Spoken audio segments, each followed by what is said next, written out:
Hey guys, today we're back with another gun review, and today we're back with another review on the Colt Python, the 2020 357 Magnum. I finally have received it back from Colt. This is the second time back from them, and just being honest with you guys, this is probably the best it's ever been. I mean, it's 100% the best it's ever been. I'll let you do it real quick. Zoom in on it right there, look over it. The gun itself is actually kind of interesting. The grips itself are not the exact same grips that it had on it whenever it first left. I mean, if you can see it, you can look at the wood marks and everything in it, plus a lot of the actual polishing marks on it, such as there was one right through here that they tried to fix, but went back in it and they fixed over a little bit, but you could still see it in it. And then up here there was one and it's not there anymore.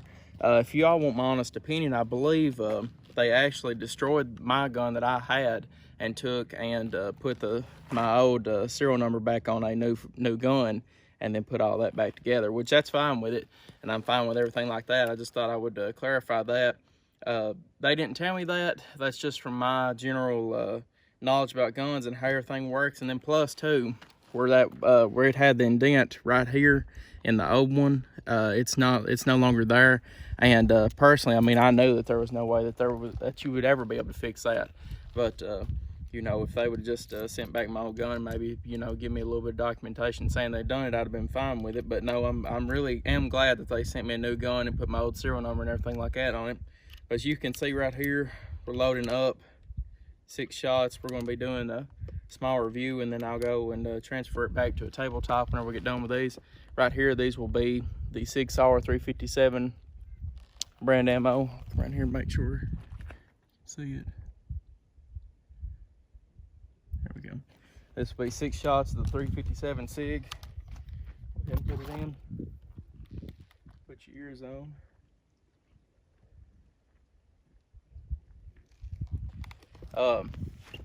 With this right here, this next one, this will be the Fiocchi brand 357 Magnum. And then this right here will be the MagTech 38 Special ammo. All right, here's our first shot.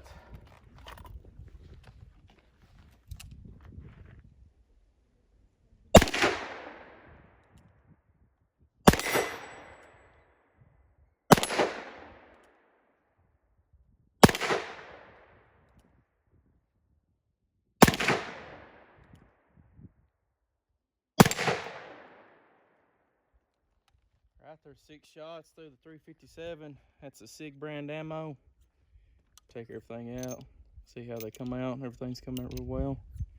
Start keeping that brass dumping in my pocket.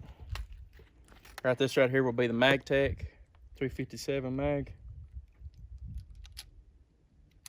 For some reason these speed loaders get hung up on these grips. They're supposed to make them to where they still would accept speed loaders pretty well. They still get hung up a little bit. Let's do some double action.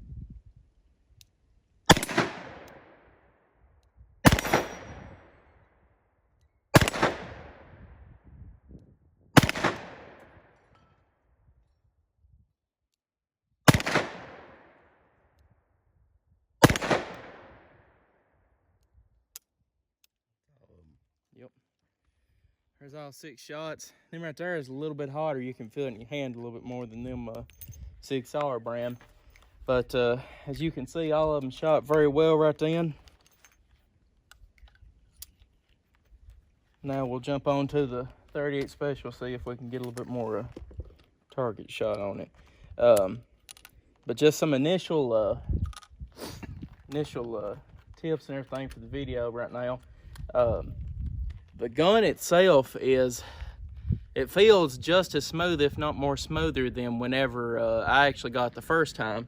As y'all know, had some problems with the single action on it whenever it come back, and single action feels just as smooth as my old Colt Python, my 1993 I have right now. But just telling y'all, I really am impressed with how this gun has come back to me. So let's go ahead and fire some 38 Special through it.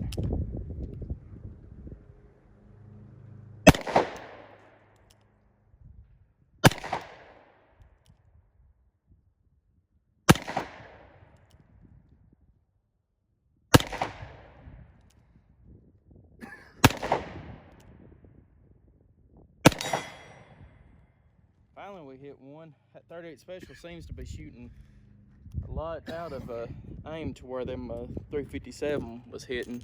But as y'all can see though, everything is shooting fine and hitting fine and everything like that. But we'll go ahead and take it from here to the tabletop, and I will continue my review, so stay tuned.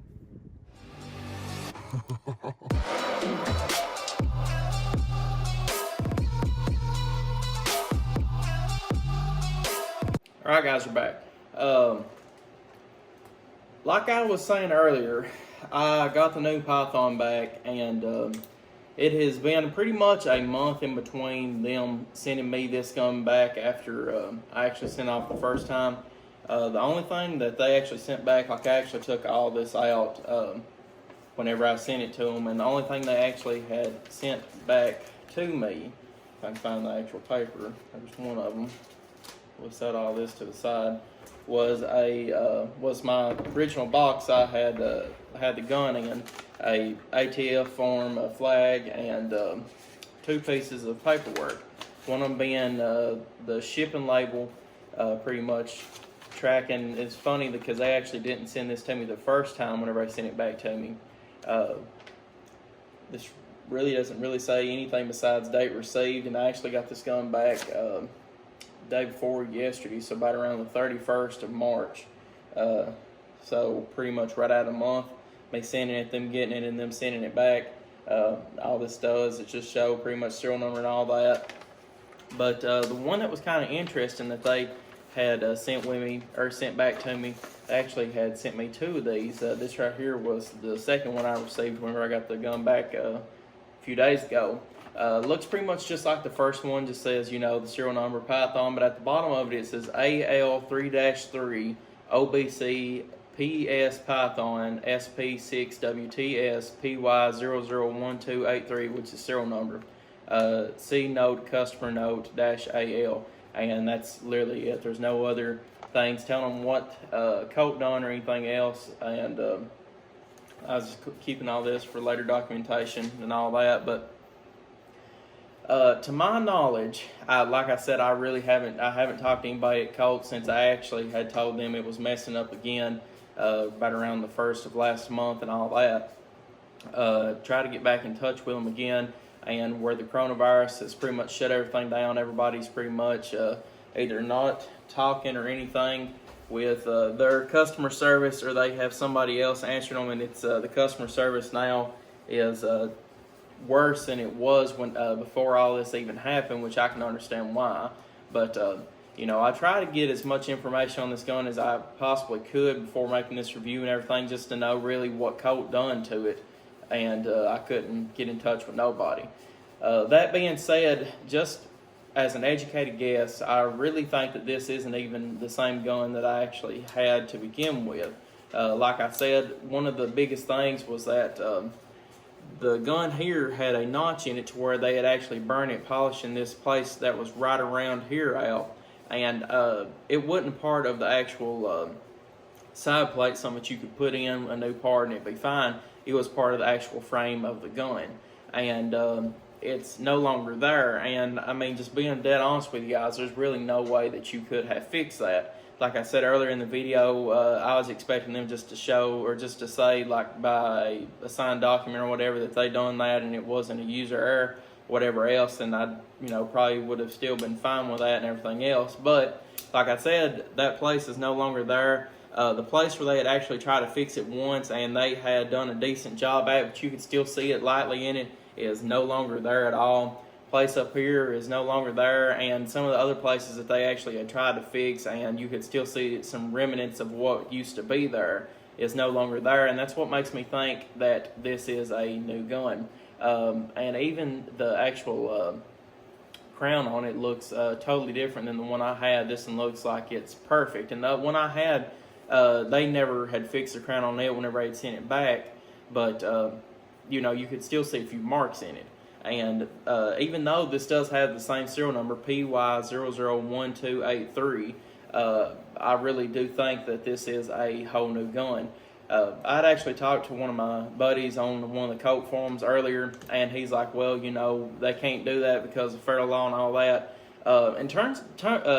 come to find out, a lot of actual companies have done this before, and it is legal, and it's what it does is pretty much, say you send a gun for repair that you just bought brand new from a store, and the gun is beyond repair because something was messed up in it from factory whenever you send it back and everything like that. And what they actually do is that they take your gun the original gun that you had, they destroy it past anything to where they could, anybody could ever use it as an actual gun.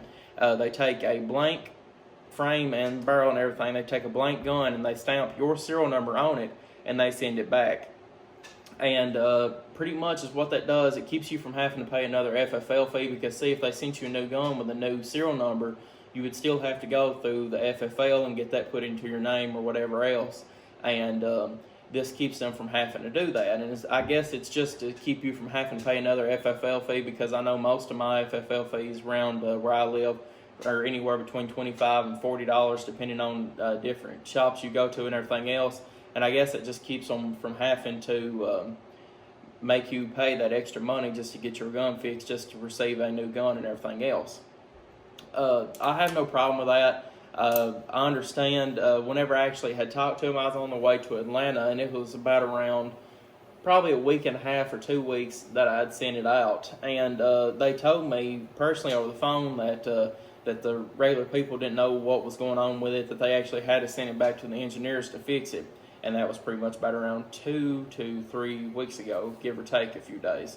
Like I said, I really can't fully remember the date. We was on the way to Atlanta whenever I caught them, and I was kind of bored on the car ride and driving and everything, and I had actually just caught them to see what all was going on. And this was before, even though the Corona was widely known at the time, it was before everybody went as serious as they have currently, and it being the 4/2 right now, 2020.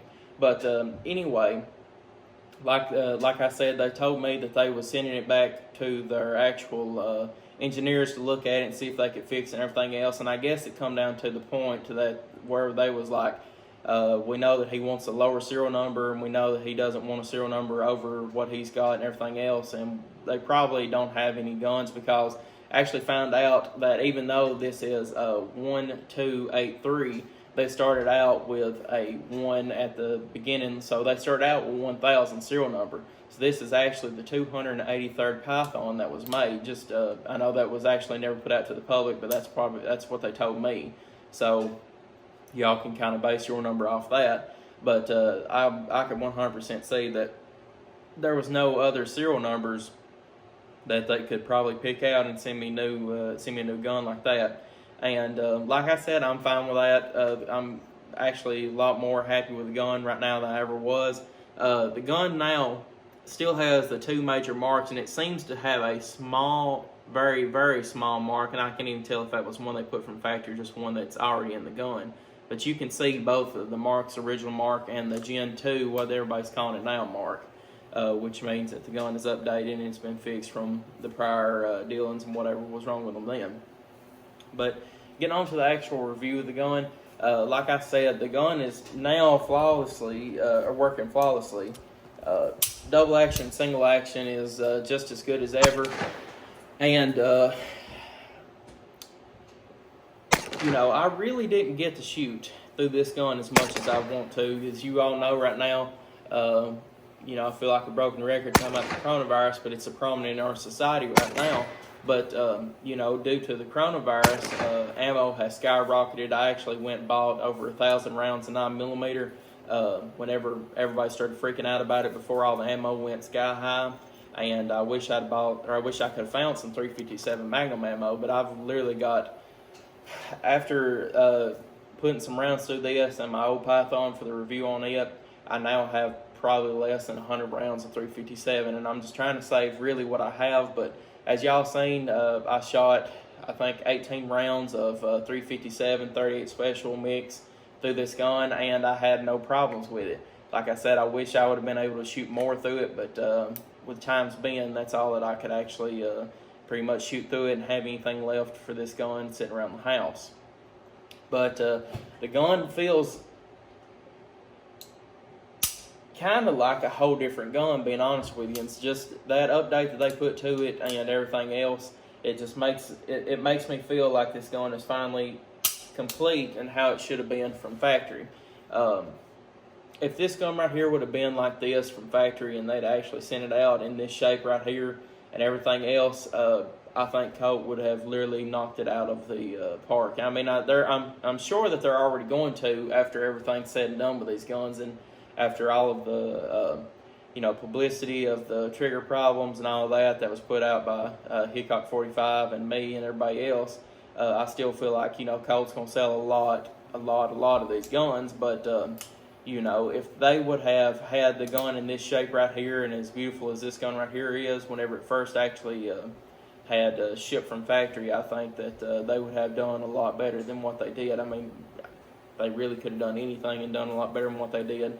But I guess this puts it down to where a lot of, or Colt and a lot of other gun manufacturers can see that if you put out a gun and it is not in the shape that it should be from factory, that you're pretty much shooting yourself in the foot, because, I mean, as you can see just from what comments I got on my video and Hickok 45's video of people saying they'd never buy one of the new Pythons just because of how everything went with me and him and everything else. I don't know if them people are going to hold to their word or what, but that's something that Colt's going to always have to live with, and it's always going to be throughout the history of this 2020 Python that whenever they first come out, they was junk, and I still stand by that. I don't understand how they could still have put out a $1,500 gun and it been in the shape that mine and Hickok's was whenever we first got them. But I'm here to say now that these guns are pretty much perfect, and they are to the quality that I would expect this $1,500 gun to be at. And I kind of feel sorry for the people that went out and paid $2,000, $2,100, $2,500 for these guns when they first come out and been in the shape that I was in, or whoever else and all that. But to each their own. They probably shouldn't have paid that anyway. But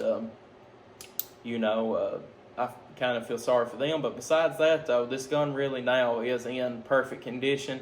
I really love everything about it. There's always cons and pros to every single gun. Still a con that I would still have with this gun is that I wish they wouldn't have messed with the hammer on it. I wish they would have kept the original hammer, even though I'm getting more used to it, and I feel like it is just as easy to cock and everything else as the old one. I still enjoy the long and broad spur on the back of it. I just think it made the Python being a Python. I wish they'd still put the serrations on the back of this handle right here. I'm sure that you could probably get a custom shop to do it, and it would be just as good as originals, but I feel like they should have probably done that from factory. A few other things I wish they probably would have put this on it, like the barcode scanner. For some reason I don't really understand, or why they put the serial number on the outside of it. It kind of just takes away from the sleekness of the gun. But guys, besides that, I'm actually 100% happy with this gun I have now.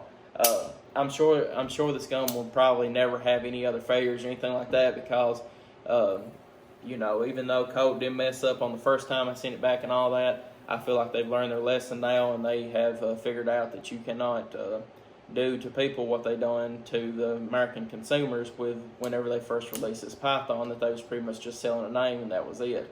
And I feel like from now that whenever these start getting out in public more, and I know a lot of people is now receiving the Gen 2 4.25s, because one of my buddies actually had got his in, and he's not had any flaws out of his, besides I believe maybe he posted today that he had one